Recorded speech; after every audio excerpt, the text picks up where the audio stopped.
फकरुल्लाह, बकरे जनाब। तुम पेरिस वाले खेमे में जाओ, तुम्हें पेरिस में पढ़ना है। जी जनाब। तुम अमेरिका वाले खेमे में जाओ, तुमको अमेरिका में पढ़ना है। जनाब। तुम हमारे साथ आओ, तुमको हिंदुस्तान में पढ़ना है। मुझे हिंदुस्तान में शहीद नहीं होना जनाब। वहाँ पहले ही बहुत आतंक है। एक साथ 2 बम फट जाए तो दूसरे की खबर वही दबा देते ताकि जनता में अखरोट पैदा न हो। अखरोट नहीं बेवकूफ, अखरोट। मुझे तो इंटरनेशनल न्यूज बनना है। Love in Paris, americano.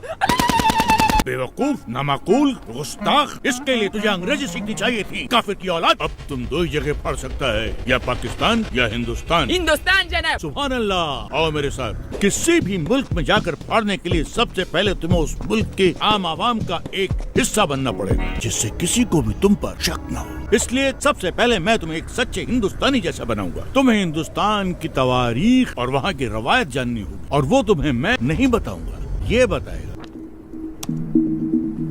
And now the time comes बड़ी बात तो ये है कि जिस्म से टपका हुआ एक बूंद खून that Indians living in Axis countries लेकिन हमारा हिंदुस्तान जिंदाबाद था, जिंदाबाद है और जिंदाबाद रहेगा।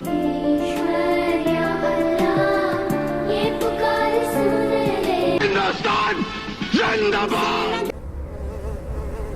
सुभान अल्लाह। अब तो एकदम हिंदुस्तानी जैसा लगता है। कैसा महसूस होता है? एकदम इंसान जैसा। अब तू पढ़ने के लिए एकदम तैयार है। जाओ अब पढ़। 15 अगस्त 1947 सैकड़ों स्वतंत्रता सेनानी, जिसमें मुसलमान, हिंदू, सिख, ईसाई चारों कौम की शहादत के बाद भारत को आजादी मिली। एक ही तिरंगे के नीचे खड़ा होकर हम सब ने मिलकर भारत का संविधान बनाया, जिसमें जितना अधिकार एक हिंदू को दिया उतना ही अधिकार एक मुसलमान को। ऐसा देश जहाँ पर हिंदू के मंदिर की घंटियों के साथ जान मिलकर पूरे हिंदुस्तान को एकता का पाठ पढ़ाती हो, ऐसे देश में कोई कैसे बम फाड़ सकता है? जो हर मजहब को जानता हो, पहचानता हो, अपना मानता हो। एक ऐसा देश जहाँ पर हिंदू और मुसलमान दोनों फांसी के तख्ते पर चढ़ गए हो, झूल गए हो।